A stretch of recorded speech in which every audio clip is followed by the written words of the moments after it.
We all know that wealth refers to the value of everything a person owns, less any debt they owe. But did you know that the 100 richest people in India have more wealth than 2/3 of the population? Of those, the richest 15 have more wealth than half the population of the country. Let's represent the population of India as 100 people, the poorest 90 in red, the richest 10 in green. Now let's see how India's total wealth, around 216 trillion rupees, is divided amongst its people. The top 10 have 3/4 of the total wealth. The bottom 90 are left with only a quarter. But you know what? This still does not tell the full story, because the bulk of the wealth of the top 10 actually belongs to the top 1. Now, how did this happen? 2/3 of our 216 trillion rupees wealth, that is around 144 trillion rupees, was created between 2000 and 2014. Who did it go to? It turns out that the bottom 90% got only 1/5 of it. 4/5 of this huge sum of wealth went to the top 10%. Again, this is still not the full story. It is in fact the top 1% that take away more than half of these 144 trillion rupees. Mind you, it is this theft from India's growth that has sharply increased inequality in this country. In the year 2000, the division of wealth across these groups was like you see here. They all had roughly 1/3 of India's wealth. But by 2014, the top 1%'s share had increased dramatically from 1/3 to 1/2, while the rest lost their share. Some economists argue that more money in the hands of the rich will trickle down to those below. But is it really the case? Consider the last 25 years.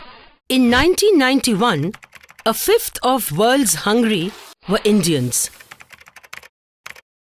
25 years later, in spite of great increase in wealth, India's share in global hunger has actually risen from 1/5 to 1/4. India has lost its fight against hunger. As a result, India now has one of the highest percentages of underweight children in the world. This is almost twice as much as the low-income countries. Their per capita income, however, is half that of India.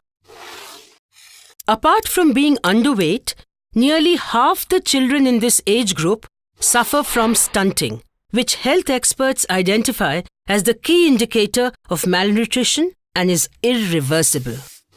Illiteracy follows a pattern similar to hunger. In 1991, India had 280 million people unlettered, almost 1/3 of the world's illiterate population. In the last quarter of a century, these numbers have hardly changed.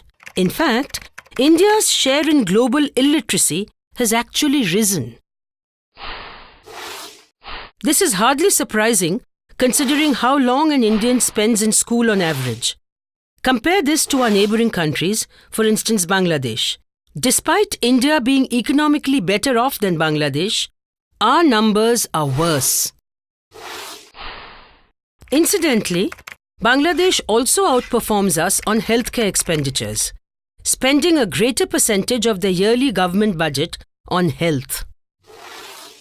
Around 78% of all money spent on healthcare in India is in the private sector. As a result, around 40 million people are forced into poverty every year by incurring debt to pay for treatment and care.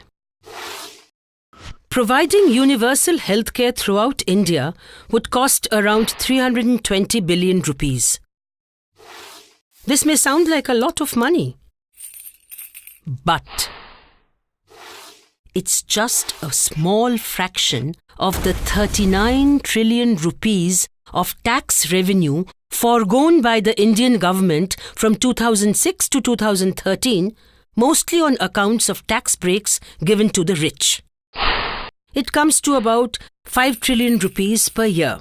Now let's see what all can be done with 5 trillion rupees a year. Providing universal healthcare in India would cost 0.32 trillion rupees per year. Providing food for every Indian would cost 0.85 trillion rupees per year. And ensuring elementary schooling to all children under 13 would cost 0.22 trillion rupees a year. When we add up all these numbers, it comes to less than a third of the tax concessions to the corporate sector and the rich. Now, can we honestly say that we do not have the money to provide food, healthcare and schooling for every Indian? Not only do we have enough money for all this, but plenty left for other long-term welfare measures.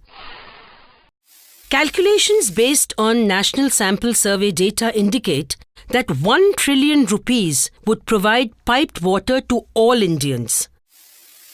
A similar amount will pay for construction of toilets for 600 million Indians who don't have them today.